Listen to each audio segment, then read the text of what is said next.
गांधी तीर्थ, निसर्गाच्या सानिध्यात महात्मा गांधींच्या जीवनावरील जगातील पहिले मल्टीमीडिया म्युझियम. आजच भेट द्या. गांधी तीर्थ, जैन हिल्स, जळगाव. अधिक माहितीसाठी www.gandhifoundation.net वर विजिट करा. नमस्कार, आपण पाहत आहात अदालत टाइम्स न्यूज.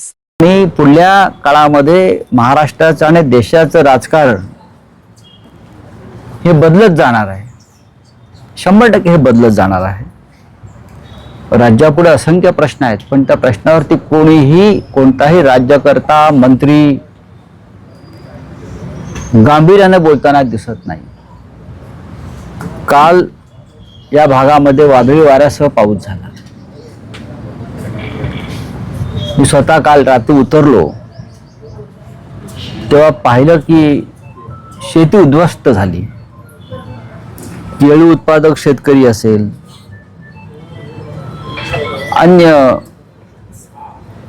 कृषी उत्पादनाचा विषय असेल, कालच्या पावसानं त्यांना फार मोठा फटका बसला.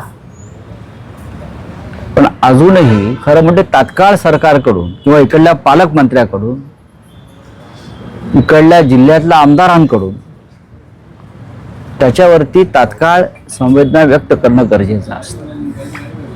पण मला तसं दिसत नाही.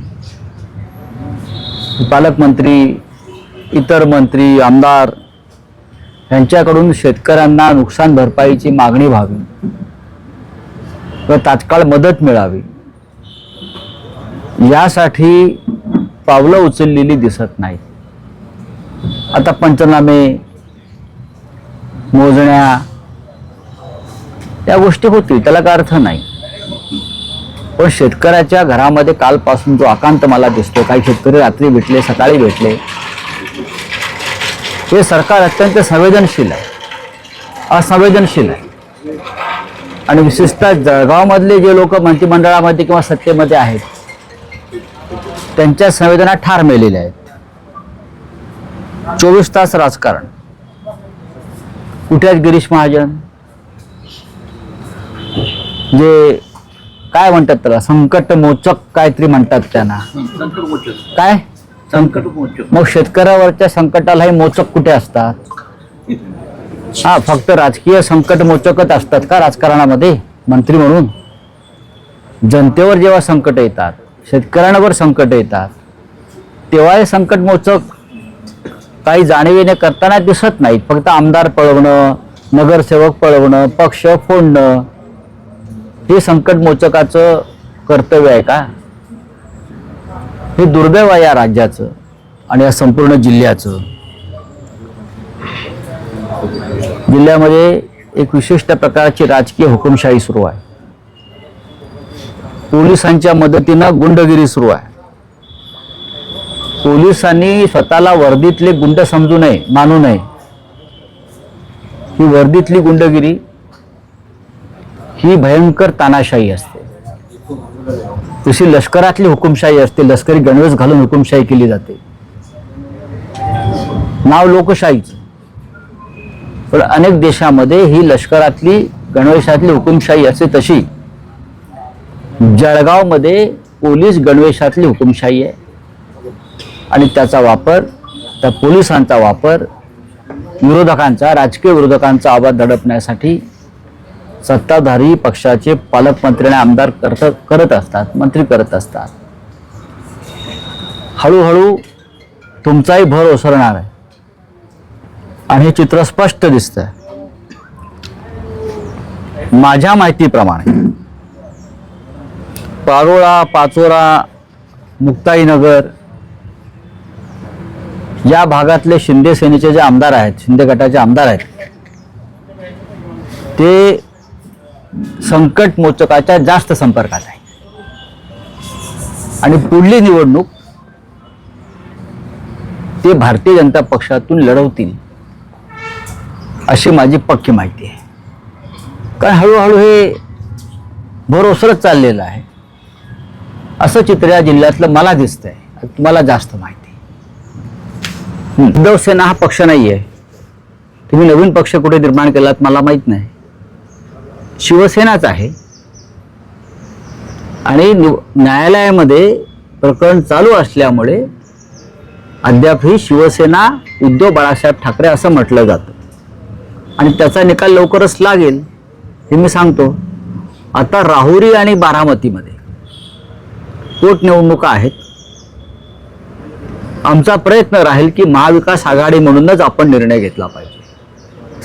राहुरीमध्ये याआधीची निवडणूक राष्ट्रवादी काँग्रेस पक्ष शरद पवार यांनी प्राजक्त तनपुरे यांनी चांगल्या पद्धतीनं लढवली होती आणि आता मला नक्की माहित नाही पण त्या जागेवरती राष्ट्रवादी काँग्रेसचा अधिकार आहे शरद पवार साहेबांचा. होईल ना, चर्चा होईल ना. काँग्रेस बिहार असेल, पश्चिम बंगाल असेल, नागालँड असेल, इथे सगळ्यात आधी निवडणूक लढण्यासाठी पुढे जाते आणि नंतर निकाल लागल्यावरती कळतं की आपण कुठे आहोत, ते कुठे आहेत. ज्या ठिकाणी ज्या पक्षाची ताकद आहे त्या ठिकाणी त्या पक्षाने लढावं हा महाविकास आघाडीचा एक आधार होता विधानसभेला आणि लोकसभेला. त्याच्यामुळे जर राहुरीमध्ये प्राजक्त तनपुरेमध्ये शरद पवार साहेबांचं काँग्रेसची जर ताकद असेल तर महाविकास आघाडीतले जे 3 प्रमुख घटक पक्ष आहेत त्याच्यामध्ये अर्थात काँग्रेस आहे, राष्ट्रवादी काँग्रेस, शरद पवार आणि शिवसेना या तिघांनी एकत्र बसून निर्णय घ्यावा लागेल. बारामतीमध्ये अजित पवार यांच्या मृत्यूनंतर एक कौटुंबिक अपद्धर्म म्हणून कदाचित शरद पवारांचा पक्ष निवडणूक लढणार नाही कदाचित, पण इतर कोणी जर लढत असतील तर त्यांना आपण विरोधी करता कामा नये. जर कोणाला लढायचं असेल महाविकास आघाडीतल्या इतर घटक पक्षांना, कारण शेवटी लोकशाही आहे, त्या संदर्भात सुद्धा एकत्र बसून महाविकास आघाडीला लवकरच निर्णय घ्यावा लागेल. ज्यांनी सुरुवातीच्या काळामध्ये अत्यंत योग्य पद्धतीनं तपास केलेला.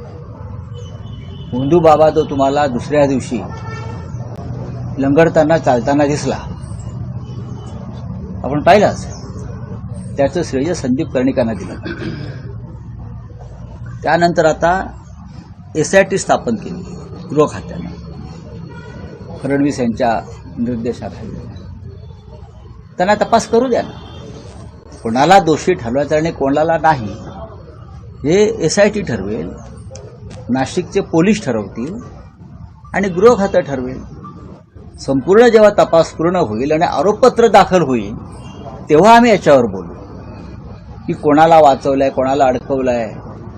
हे आता तपास सुरू असताना बोलणं योग्य. या क्षणी मी इतकं सांगेन की राज्याच्या गृहमंत्र्यांनी या संदर्भामध्ये कठोर पावलं उचलली. नाशिकच्या पोलीस आयुक्तांनी उत्तम काम केलं आणि आता SIT सुद्धा त्याच पद्धतीनं उत्तम काम करते. याच प्रकरणामध्ये एका बड्या नेत्याच्या फोटोवर फुला मारला गेला. तो फोटो मुख्यमंत्री देवेंद्र फडणवीसांचा आहे असं सुषमा अंधारे म्हणाले आहेत. माझ्याकडे या संदर्भात माहिती नाही, कारण रोहित पवार एक वेगळी माहिती देत आहेत, सुषमाताईंकडे वेगळी माहिती आहे. त्याच्यामुळे तपासातून या गोष्टी समोर येऊ द्या. तोपर्यंत माझ्यासारखा जो माणूस आहे तो या संदर्भात जास्त बोलणार नाही. सुषमा अंधारे या प्रकरणामध्ये एक महिला म्हणून, इथे महिलांचं शोषण झालेलं आहे, एक महिला म्हणून त्या अधिक या प्रकरणामध्ये अधिक जास्त चांगल्या पद्धतीनं त्यांच्याकडे माहिती येते. मी राजकीय उत्तर देतो. प्रकरणाची वाढती व्याप्ती आणि जे काही नावं पुढे येत आहेत, कोण कोण त्यांना भेटले वगैरे, हे सगळं बघता हे सरकार कोसळू शकतं का? असं आहे की आसाराम बापूंना सुद्धा मोदी भेटत होते म्हणून त्या मोदींचं सरकार कोसळलं का? आसाराम बापूंना मोदी, लालकृष्ण अडवाणी, अमित शहा, संपूर्ण भारतीय जनता पक्षाचे तर ते जगद्गुरू होते. आसाराम बापू होते ना. तोच जर न्याय इथे लावला तर तुम्ही काय करणार आहात? आज आसाराम बापू मुक्त आहेत.